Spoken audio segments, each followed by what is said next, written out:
तो जो भी अभी जिसका पहला क्लास है वो थोड़ा सा इसके बारे में आपको बता देता हूँ क्या क्या हम लोग कवर कर चुके हैं। और इसके जो वीडियो है रिकॉर्डेड क्लास है वो ऑलरेडी अपलोड हो चुके हैं, तो वहाँ से आप डायरेक्ट देख सकते हैं। हम लोगों ने स्टार्टिंग किया था global definition of social work से। सोशल वर्क कितने प्रकार का होता है, इसका क्या मतलब है। 6 मेथड को डिस्कस किए थे। Then we discuss about the principle of social work, कौन कौन सी principles that of set of rules we have to follow during the social work practice. So these are the principle we have discussed about this. And next we have discussed about the social work process. What are the various steps or stages that is required during the helping the any client. So these are the 6 stages which is very common और exam में कहीं ना कहीं यहाँ से पूछा जाता है, तो इसके बारे में आपको आइडिया, बेसिक आइडिया होना चाहिए। Then we discuss about the Elizabethan Poor Law 1601, okay, जो कि 43rd जो एलिजाबेथ थी उनके नाम पर था। इसके बारे में हम लोगों ने डिस्कस किया कि किस प्रकार से पुअर को यहाँ पर 3 कैटेगरी में डिवाइड किया गया था। Important poor, abled body poor and idle poor and dependent children. Next we have cover about the Beveridge report that is presented in 1942 by the Sir William Beveridge. इनके जो main principal थे 4, that was the like 1 second. Every citizen to be covered, the major risk of loss of earning power, a flat rate of contribution and flat rate of benefit to the paid. Next, he basically discuss and address, he identifies some 5 giant, जो 5 बड़ी समस्याएं दिक्कत थी उनको इन्होंने discuss किया। इसको address करने के लिए कुछ रिफॉर्म करने की इन्होंने बात की। और ये these are the 5 giant, exam में यहाँ से कई बार पूछा गया है। So 1 disease, ignorance, okay, squalor and dirt and idleness. जरूरत, बीमारी, अज्ञान, डर्ट और आलस। इसको कैसे सॉल्व कर सकते हैं, इसको कैसे रिजॉल्व कर सकते हैं। You talk about this need of adequate income, health, education, housing and employment. Okay, next we have cover about the COS movement, settlement house movement किसके द्वारा स्टार्ट किए गए। फ्रेंडली रेंट कलेक्शन का मतलब क्या होता है, टोनी व्यू हॉल के बारे में डिस्कस किए थे। And then these 3 social movement which is started in USA is cover charity organized movement, settlement house movement and child welfare movement. And ये जो क्रोनोलॉजी यहाँ पर मेंशन की थी इसको आई होप आप लोगों ने पढ़ लिया होगा अच्छे से, यहाँ से भी एग्जाम में क्वेश्चन आते हैं। Then we have discuss about the learning theory, psychological psychosocial theory, psychosocial development theory given by the Erik Erikson. Okay, छोटे छोटे क्वेश्चन आते हैं। देखिए जो थ्योरी वाले क्वेश्चन होते हैं ना, चूंकि हम लोगों को एग्जाम में लिखना नहीं होता है तो क्वेश्चन ऐसे ही बनते हैं कि साइको सोशल थ्योरी, या फिर यहाँ पर लिस्ट 1 लिस्ट 2 दिया होगा और यहाँ पर थ्योरी के नाम हो गए psycho social, psycho sexual theory, psychodynamic theory, social learning theory, और यहाँ पर थिंकर का नाम होगा जिसके द्वारा वो थ्योरी दी गई। तो आपको पेयर कराना होता है, तो at least you should know about the author और thinker name and the theory. Then इसके बाद थ्योरी के बारे में आपको थोड़ा सा आइडिया रहना चाहिए कि थ्योरी जो है किस चीज़ के रिगार्डिंग बात कर रही है, इसका क्या मतलब है थ्योरी का। ओके, एंड यहाँ से क्वेश्चन बहुत आते हैं, ये आपको अच्छे से पढ़ लेना है। ठीक है, कौन कौन से वर्च्यू इसमें डेवलप होते हैं किस एज से। Next we have discuss about the psychodynamic theory, जो कि सिगमंड फ्रॉइड के द्वारा इसको दिया गया है। और इन्होंने बताया था कि किस प्रकार से जो पर्सनालिटी का डेवलपमेंट होता है इन अर्ली चाइल्डहुड, बचपन में भी, एक जन्म से लेकर 5 साल तक विकास होता है किसी पर्सन के, उसके पर्सनालिटी का, उसके बिहेवियर का, और वही इन्फ्लुएंस करता है उसकी life. And he talk about the personality. Our personality consists of 3 parts, the id, ego, super ego, इसके बारे में डिस्कस किए थे। ट्रांसपर्सनल थ्योरी के बारे में डिस्कस किए। Next rational theory, social exchange theory, और यहाँ पर मॉडल के बारे में डिस्कस किए थे, कौन कौन से मॉडल होते हैं। Okay, like cognitive behavioural therapy या model. Next we have discuss about the crisis intervention model, what is the crisis counselling and what is the crisis intervention, इसके बीच में क्या डिफरेंस है। We have discuss these things already. I hope आप सभी ने video lecture जो recorded मैंने अपलोड किए हैं उनको देखा होगा। और कुछ जो है उसमें से, जैसे कि एक लेक्चर 40 मिनट का होता है, राइट, तो उसके बाद कुछ लेक्चर मिसिंग है। ओके, तो अगर आप कहेंगे तो उसको दोबारा से रिकॉर्ड करके अपलोड कर सकते हैं, या फिर इस क्लास के बाद में अगर कोई इसको पढ़ना चाहता है तो मैं दोबारा उसको रिपीट कर दूंगा जो भी मिसिंग है वीडियो, रिकॉर्डेड वीडियो लेक्चर में। Okay, we have discuss about this narrative therapy, problem solving model and solution focused therapy, task centred therapy. Next अभी हम लोग डिस्कस करेंगे कुछ थ्योरी, बची हुई थ्योरी है, जैसे कि कन्फ्लिक्ट थ्योरी है, कल्चरल लैग थ्योरी है, नेक्स्ट इसमें differential association theory, field theory. Okay, then इसके बाद लेवल ऑफ थ्योरीज पढ़ेंगे।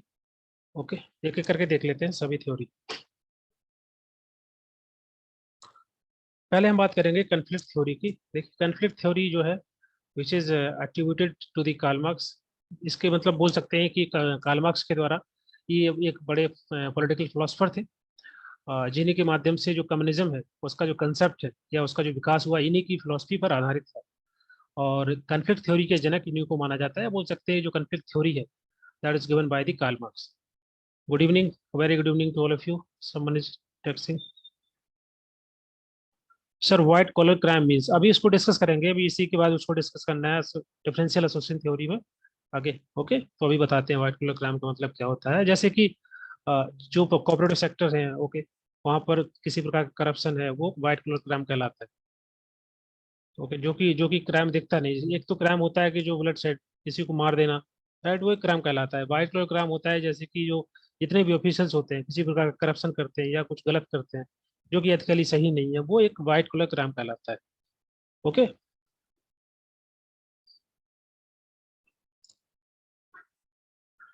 ओके, सो हम बात कर रहे थे यहाँ पर कार्ल मार्क्स कन्फ्लिक्ट थ्योरी की। ये जो थ्योरी है कार्ल मार्क्स के द्वारा दी गई या कार्ल मार्क्स की थ्योरी से इंस्पायर है, जिन्होंने कम्युनिज्म की बात की थी।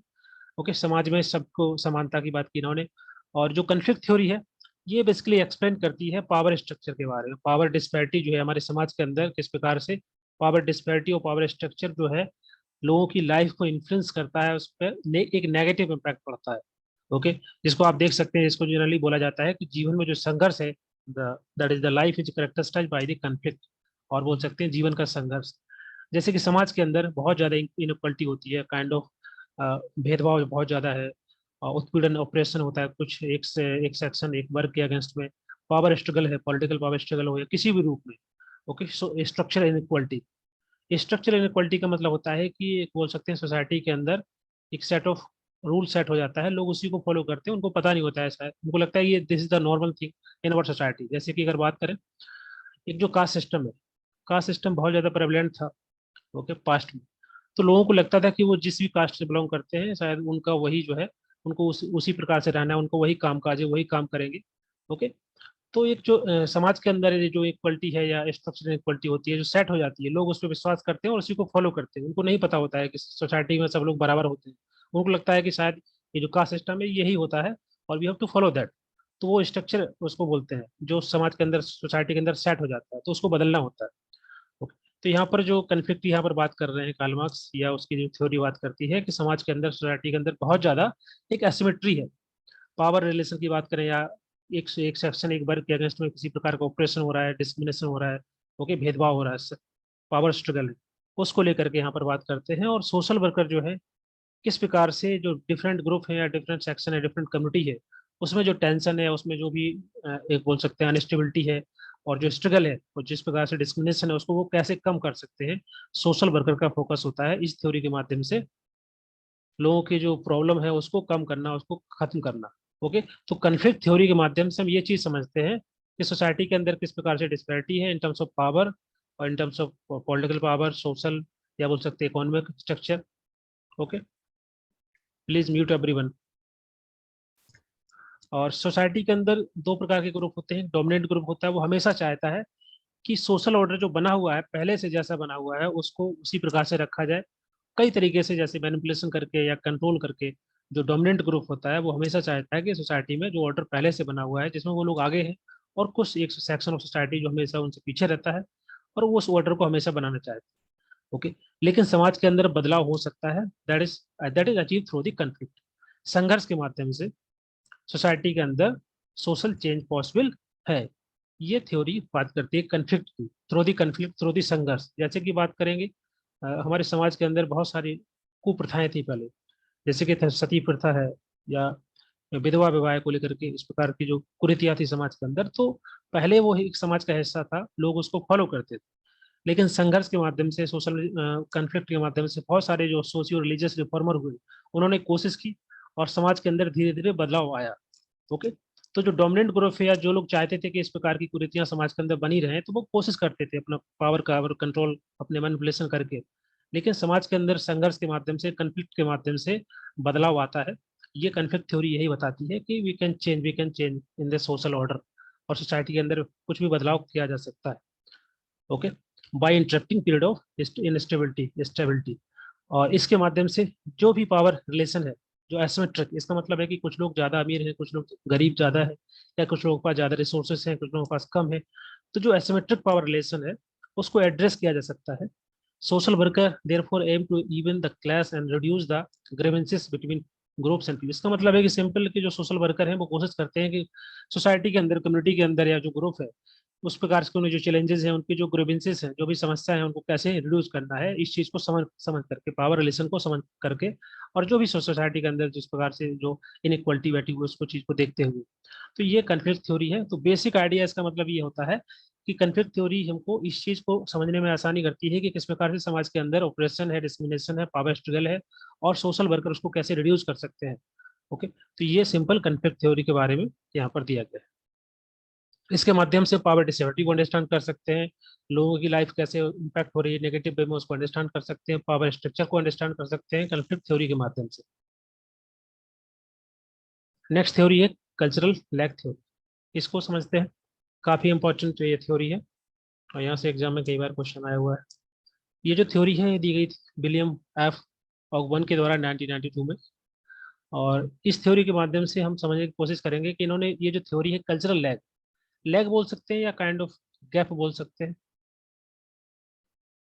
ओके, इस थ्योरी का ऐसा मानना है कि जो कल्चर है उसमें थोड़ा समय लगता है, जो टेक्नोलॉजिकल इनोवेशन है, साइंटिफिक इनोवेशन है, उसमें कम समय लगता है आगे बढ़ने में। बोल सकते हैं समाज के अंदर जो सोशल प्रॉब्लम्स अराइज होती हैं बिकॉज ऑफ दिस लैग, जिस लैग की ये बात कर रहे हैं गैप बोल सकते हैं। इन्होंने बात की एक मटेरियल कल्चर की, एक non material culture. Okay, material culture का मतलब होता है जैसे कि मान लीजिए रिलीजन है, हमारे सोसाइटी के जो आइडिया है, जो कस्टम्स है जिसको हम फॉलो करते हैं, रूल्स रेगुलेशन है। ओके, एक आइडियोलॉजी है। इन सभी चीजों को समाज के अंदर जो है सोसाइटी में हम लोग फॉलो करते हैं, और उसमें बदलाव करने में समय लगता है, काफी समय लगता है। लेकिन जो नॉन मटेरियल कल्चर है, ओके, जैसे टेक्नोलॉजी है, उसमें इनोवेशन बहुत जल्दी होता है, चीजें जल्दी बदलती हैं, बहुत जल्दी बदलाव आता है। तो सोसाइटी जो है उसको अडॉप्ट नहीं कर पाती है, तो जो गैप आता है दोनों के बीच में, दोनों प्रोग्रेस कर रहे हैं लेकिन टेक्नोलॉजी है जो नॉन मटेरियल कल्चर है वो आगे बढ़ चला जाता है, और जो नॉन मटेरियल जो मटेरियल कल्चर है जैसे कि रिलीजन है या हमारे जो आइडिया है, हमारे जो रूल्स रेगुलेशन, हमारे कस्टम है, हमारा कल्चर है, वो धीरे धीरे बदलता है। तो जो इसके बीच में जो गैप आ जाता है उसको यहाँ पर लैग बोला गया है, जिसको हम कल्चरल लैग बोल सकते हैं। ओके, वही बात है यहाँ पर लिखी हुई है कि किस प्रकार से cultural lag occur whenever there is the unequal rate of change. जब जो बदलाव आता है अगर बराबर ना आए दोनों साइड में, मटेरियल कल्चर में और नॉन मटेरियल कल्चर में, अगर दोनों तरफ बराबर बदलाव नहीं आता है तो काइंड ऑफ उसमें कुछ गैप रह जाता है, उसको हम बोल सकते हैं cultural lag. Okay, material culture में आप देखें जैसे कि टेक्नोलॉजी है, अच्छा सॉरी, आई थिंक मैंने उसको गलत उसको बोल दिया है। मटेरियल कल्चर में आपका आ जाएगा टेक्नोलॉजी और इंफ्रास्ट्रक्चर, और नॉन मटेरियल कल्चर में आपका रहेगा religion, idea, rules regulation, what ever हम जो भी समाज के अंदर, सोसाइटी के अंदर फॉलो करते हैं। ओके, उसको हम बोलेंगे नॉन मटेरियल कल्चर। इसको करेक्ट कर लीजिए, आई थिंक इसको मैंने गलत बोल दिया है। ओके, सो मटेरियल कल्चर जो भी हम आज के जमा प्रेजेंट टाइम में देख सकते हैं, टेक्नोलॉजी है, इंफ्रास्ट्रक्चर है, इनोवेशन है, साइंस के माध्यम से, टेक्नोलॉजी के माध्यम से, वो आपका एक जो फिजिकल थिंग्स होती हैं उसको मटेरियल कल्चर बोलते हैं। और नॉन मटेरियल कल्चर में आ जाएगा आपका सब कुछ जो हमारे बिलीफ है, हमारे जो आइडिया है, जो आइडियोलॉजी है, जो रूल्स रेगुलेशन है हमारे समाज के, सोसाइटी के, उसको बोल सकते हैं आपका नॉन मटेरियल कल्चर। ओके, तो इसके माध्यम से बेसिकली जो कल्चरल लैग थ्योरी है, इसके माध्यम से हमको सोसाइटी के अंदर जो प्रॉब्लम हो सकती है फ्यूचर में, जिनको हम प्रोटेक्ट कर सकते हैं कि प्रेजेंट टाइम में जो इनोवेशन हो रहा है, जो टेक्नोलॉजी आ रही है, उससे आगे क्या प्रोग्रेस होगी, और हमारी जो सोसाइटी है वो कहाँ पर रह जाएगी, उसमें कितना बदलाव हो पाएगा। तो फ्यूचर की जो प्रॉब्लम्स को हम प्रिडिक्ट कर सकते हैं, और उसके माध्यम से सोसाइटी के अंदर जो प्रॉब्लम आ सकती है उनको हम एक्सप्लेन कर सकते हैं, आइडेंटिफाई कर सकते हैं, और करेक्ट कर सकते हैं। इसलिए हम कल्चरल लैग थ्योरी को पढ़ते हैं। हाँ, ट्रैफिक रूल्स एंड रोड, ये एग्जाम्पल हो सकता है, आगे हम बता रहे हैं इसको। Okay, one second. Yes, okay.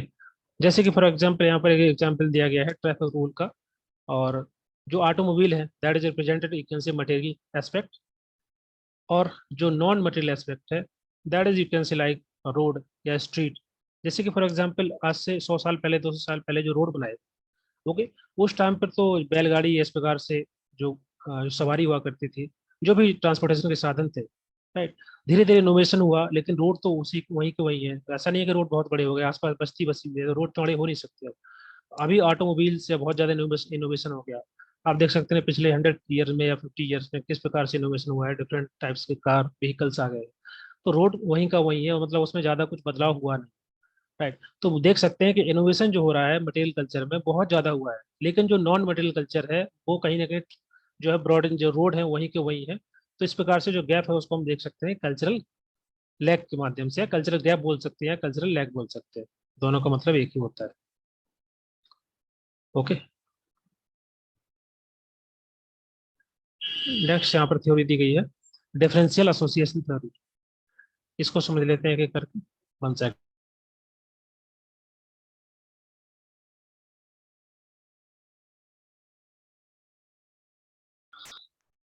Okay, differential association theory ये एडविन सदरलैंड के द्वारा इसको दिया गया था।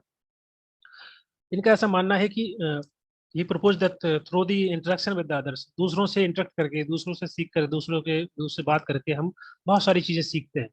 हर एक इंडिविजुअल जो है उसकी जो वैल्यू है, एटीट्यूड्स है, टेक्निक्स है, कुछ भी कोई भी किसी प्रकार का बिहेवियर है, हम दूसरे के साथ रह करके इंटरेक्ट होकर के सीखते हैं।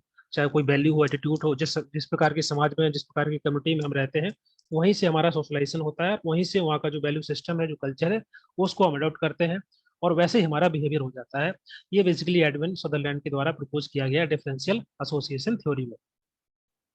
Okay, so it grows socially easier for the individuals to commit suicide. इसलिए ये बोला जा रहा है कि ये मान लीजिए कोई पर्सन है, यहाँ पर बेसिकली फोकस किया गया है क्राइम पर, कि जो बिहेवियर होता है, क्रिमिनल बिहेवियर होता है, उसको उसी प्रकार से अडॉप्ट किया जा सकता है जैसे कि अदर प्रकार के बिहेवियर हम अडॉप्ट करते हैं। ओके, अगर हम मोरल वैल्यू सीखते हैं, नैतिक शिक्षा सीखते हैं, जो अच्छे काम सीखते हैं, अच्छे बिहेवियर को अडॉप्ट करते हैं, तो उसी प्रकार से जो क्रिमिनल बिहेवियर है उसको भी हम लर्न कर सकते हैं, जो वैल्यूज है। ओके, कुछ अच्छी वैल्यूज होती हैं जिसको भी हम लर्न करते हैं सोसाइटी में, फैमिली में, स्कूल में, कॉलेज में जाकर के। उसी प्रकार से जो क्रिमिनल बिहेवियर होता है उसकी जो वैल्यू है, उसमें जो एटीट्यूड होता है, ओके, उसके लिए जो मोटिवेशन चाहिए होता है, उसके लिए जो टेक्निक्स होती है उस क्राइम करने की, वो सभी चीजें हम वैसे ही सीखते हैं जैसे कि एक अच्छा बिहेवियर हम सीखते हैं। ये बेसिकली इनके द्वारा बोला गया है। ओके, जैसे कोई भी एग्जाम्पल ले सकते हैं, यहाँ पर पिक्चर दी गई है जो दो मूवी की है। एक, one second, internet connection is unstable. Guys मेरा वॉइस आ रहा है अब तक? I am audible? तो जिस प्रकार से मूवियों में दिखाया जाता है कि उनकी पूरी की पूरी फैमिली उस प्रकार के वर्क में इन्वॉल्व होती है, कोई भी, चाहे क्रिमिनल एक्टिविटी हो, चाहे कोई भी गलत काम कर रहे हो, उसमें पूरी की पूरी जनरेशन टू जनरेशन सभी के लोग, सभी सभी फैमिली मेंबर जो है इसमें इन्वॉल्व होते हैं। क्योंकि कहीं ना कहीं जो वैल्यू है, जो एटीट्यूड है, जो टेक्निक्स है, या जो मोटिवेशन उनको मिलता है, वो फैमिली से ही मिलता है, तो चीज़ों को जल्दी सीख जाते हैं। तो ये जो डिफरेंशियल एसोसिएशन थ्योरी है वो बेसिकली ये बताती है कि चाहे एक अच्छा बिहेवियर हो, चाहे क्रिमिनल बिहेवियर हो, दोनों को उसी तरीके से लर्न कर सकते हैं जिस प्रकार से एक अच्छे बिहेवियर को हम लर्न करते हैं। ओके, ये बेसिक बन सके। ओके, तो ये डिफरेंशियल एसोसिएशन थ्योरी का ऐसा मानना है। So the process of learning criminal behaviour is not really different from the process involve learning any other type of behaviour. दूसरे प्रकार के बिहेवियर, चाहे अच्छा बिहेवियर हो, चाहे जैसा भी बिहेवियर हो, उसको हम जैसे लर्न करते हैं उसी प्रकार से एक क्रिमिनल बिहेवियर को हम लर्न कर सकते हैं। जो लर्निंग प्रोसेस होता है वो बेसिकली एक ही जैसा होता है। Okay, and this theory also applicable to white collar corporate और ऑर्गेनाइज क्राइम। एक तो क्राइम ऐसा होता है कि जैसे कि जहाँ जिसमें बहुत ज्यादा किसी को मार देना, राइट, और वो एक क्राइम होता है। एक एक होता है कॉपरेटिव क्राइम, जैसे कि करप्शन करना या मेंटली टॉर्चर करना, किसी को हरास करना। ओके, वाइट कॉलर क्राइम जिसमें बोलते हैं करप्शन होता है, इस प्रकार से ये उस पर भी एप्लीकेबल होता है। कि मतलब जैसे हम देखते हैं करप्शन में होता क्या है कि मान लीजिए एक डिपार्टमेंट है, उसमें कर्मचारी जो है, उसमें वर्कर हैं, करप्शन करते हैं, तो जो नया बंदा ज्वाइन करेगा, नया पर्सन ज्वाइन करेगा, एम्प्लॉय, वो भी अगर उसको सीखना होगा इस प्रकार से करप्शन करना, तो इजिली अडॉप्ट कर लेगा उस इन्वायरमेंट को, और वो भी कहीं ना कहीं उसका हिस्सा बन जाएगा, वो भी करप्शन करेगा। तो वो उसको हम वाइट कलर क्राइम बोल सकते हैं। कॉर्पोरेट सेक्टर में जो क्राइम होता है इस प्रकार से, वो सभी के सभी के लिए ये थ्योरी जो है डिफरेंशियल एसोसिएशन थ्योरी एप्लीकेबल होती है। ऐसा नहीं है केवल उसी प्रकार के क्राइम जो कि इस पिक्चर में दिखाए गए इस प्रकार से, कि किस प्रकार से किसी को मार देना, किसी की जान ले लेना अपने बेनिफिट के लिए, अपने बिजनेस के लिए। ओके, इसी प्रकार से जो व्हाइट कलर क्राइम होता है वहां पर भी ये थ्योरी इन्वॉल्व या बोल सकते हैं एप्लीकेबल होती है। तो आई थिंक अभी आपको क्लियर हो गया होगा जिसने अभी ये क्वेश्चन पूछा था व्हाइट कलर क्राइम का। ओके, नेक्स्ट यहाँ पर है field theory. Field theory Kurt Lewin के द्वारा इसको दिया गया and is consider as the father of modern social psychology. ये भी एग्जाम में क्वेश्चन आ सकता है, तो इसको भी आप याद कर लेना कि सोशल साइकोलॉजी के जनक कौन है। मॉडर्न सोशल साइकोलॉजी है तो कर्ट लुईन। ओके, इनके द्वारा एक कंसेप्ट दिया गया कि propose that the development of behaviour of individuals, किसी पर्सन का जो बिहेवियर है उसका development is the product of between inborn predisposition and life experience. Okay, इसका मतलब क्या होता है? इनबॉर्न डिपोजिशन का मतलब होता है कि जो चीज जन्म से हमको प्राप्त होती है, जो बिहेवियर है या जिस प्रकार का नेचर हो जो हमारा होता है, वो कुछ चीजें जो होती है वो जन्म से हमको प्राप्त होती है, वो इनबॉर्न प्रीडिपोजिशन होता है। और दूसरा होता है लाइफ एक्सपीरियंस, मतलब होता है नर्चर या बोल सकते हैं सोशलाइजेशन। जैसे एक छोटा बच्चा होता है, उसको जैसा सिखाया जाएगा, जैसे उसको पढ़ाया जाएगा, राइट, वैसे उसका बिहेवियर धीरे धीरे डेवलप होता है। तो जो प्राइमरी सोशलाइजेशन होता है उसका इन्फ्लुएंस होता है, और नेचर का, ये जो इनबॉर्न चीजें होती हैं उनका हो सकते हैं। दैट इज द, यहाँ पर आप देख सकते हैं जो इक्वेशन बनी हुई है वहां से आपको जल्दी समझ में आ जाएगा। Kurt Lewin equation for the behaviour.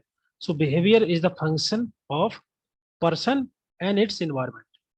वो पर्सन है और साथ ही साथ उसके आसपास का जो इन्वायरमेंट है, या बोल सकते हैं उसके जिस प्रकार से नर्चरिंग हुई है, उस प्रकार से उसका सोशलाइजेशन हुआ है, वो दोनों मिला करके उसके बिहेवियर को डेवलप करते हैं। इसका मतलब फंक्शन का मतलब क्या होता है? ये तो पर्सन है और इसका एनवायरमेंट, अगर इसमें कुछ बदलाव आएगा इन्वायरमेंट में, तो ऑफकोर्स पर्सन के बिहेवियर में भी उसी प्रकार से बदलाव आता है। फंक्शन का मतलब होता है यहाँ पर कुछ चेंज करेंगे तो ये जो है यहाँ पर भी चेंज आता जाएगा। ओके, आपने मैथ में इक्वेशन वगैरह सॉल्व की होंगी तो पता होगा फंक्शन का मतलब किस प्रकार से बदलता है। अगर यहाँ पर कुछ चेंजेस करते हैं वेरिएबल में तो ये वैल्यू बदलती है। ओके, तो ये फील्ड थ्योरी बताती है कि किसी पर्सन का जो बिहेवियर का डेवलपमेंट होता है वो डिपेंड करता है उसके आसपास के इन्वायरमेंट पे, उसका कैसा सोशलाइजेशन हुआ है, उसका कैसे नर्चरिंग हुई है शुरुआत में, लाइफ एक्सपीरियंस उसके कैसे है। ओके, तो ये थ्योरी हम लोग इसलिए पढ़ते हैं ताकि किसी पर्सन के बिहेवियर को जो है हम पढ़ पाए, जो भी काफी कॉम्प्लेक्स ह्यूमन बिहेवियर होता है उसको अंडरस्टैंड करने में हमको मदद मिलती है इस थ्योरी के माध्यम से। ओके, क्योंकि जो बिहेवियर होता है वो पर्सन के ओवरऑल उसके पर्सनालिटी को इन्फ्लुएंस करता है, उसके कंडक्ट को इन्फ्लुएंस करता है, वो कैसे एक्ट करेगा, कैसे बिहेव करेगा, वो सभी चीज़ों को इन्फ्लुएंस करता है। तो इसके माध्यम से हम जो है किसी पर्सन के ह्यूमन बिहेवियर को अंडरस्टैंड कर सकते हैं। ये फील्ड थ्योरी जो कि कर्तलून के द्वारा दी गई। ओके, नेक्स्ट यहाँ पर थ्योरी है लेवल्स ऑफ थ्योरी। यहाँ पर लेवल्स दिए गए हैं, उनको अंडरस्टैंड कर लेते हैं। Give me 2 second.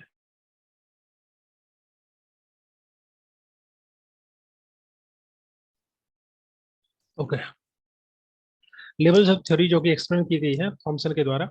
और यहाँ पे कुछ लेवल है। लेवल का मतलब होता है कि किस प्रकार से डिफरेंट स्टेजेस होती है थ्योरी की। एक छोटी थ्योरी होती है, उससे बड़ी थ्योरी है, एब्स्ट्रैक्ट थ्योरी, ग्रांड थ्योरी। एक एक करके समझ लेते हैं। पहली थ्योरी यहाँ पर ग्रांड थ्योरी है।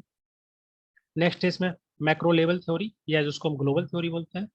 उसके बाद आएगी आपका मिडिल रेंज थ्योरी, और सबसे लास्ट में आएगी माइक्रो थ्योरी। ओके, एक एक करके समझ लेते हैं। ग्रांड थ्योरी का मतलब क्या है? ये बेसिकली टर्म क्वाइन की गई थी अमेरिकन सोशलिस्ट सी ब्राइट मिल के द्वारा। ओके, जो एब्स्ट्रैक्ट थ्योरी बोल सकते हैं, ऐसी थ्योरी जो जनरली जो है एवरीडे लाइफ के जो भी कंसर्न होते हैं, जो प्रॉब्लम्स होती है, उनको समझने के लिए जो हम उस थ्योरी का जो यूज करते हैं उसको हम बोलते हैं ग्रांड थ्योरी। जैसे कि फॉर एग्जाम्पल कार्ल मार्क्स, उनके द्वारा जो मार्क्सिज्म का कंसेप्ट दिया गया, या फिर मान लीजिए साइकोएनालिसिस थ्योरी है, या किसी पर्सन के बिहेवियर को अंडरस्टैंड करने के लिए जो हम थ्योरी पढ़ते हैं, जितनी अभी थ्योरी हम पढ़ रहे हैं बहुत सारी थ्योरी, उनमें से जो है ग्रांड थ्योरी कहलाते हैं, जो बड़ी थ्योरी है। ओके, जो दुनिया भर की समस्याएं हैं उनको समझने के लिए हम यूज करते हैं ग्रांड थ्योरी, उसको बोल सकते हैं। ओके, जैसे कार्ल मार्क्स की थ्योरी है, इस प्रकार से और भी बहुत सारी थ्योरी हैं जो कि बड़े स्केल पर हम लोगों को समझने के लिए, उसके बिहेवियर को अंडरस्टैंड करने के लिए, सोसाइटी को समझने के लिए, अंडरस्टैंड करने के लिए कि सोसाइटी में अगर कुछ घटना घट रही है, कुछ हो रहा है, तो उसको हम कैसे समझ सकते हैं। ओके, वो कहलाता है ग्रांड थ्योरी। वो जो हर जगह एप्लीकेबल होती है, हर जगह अप्लाई कर सकते हैं, राइट।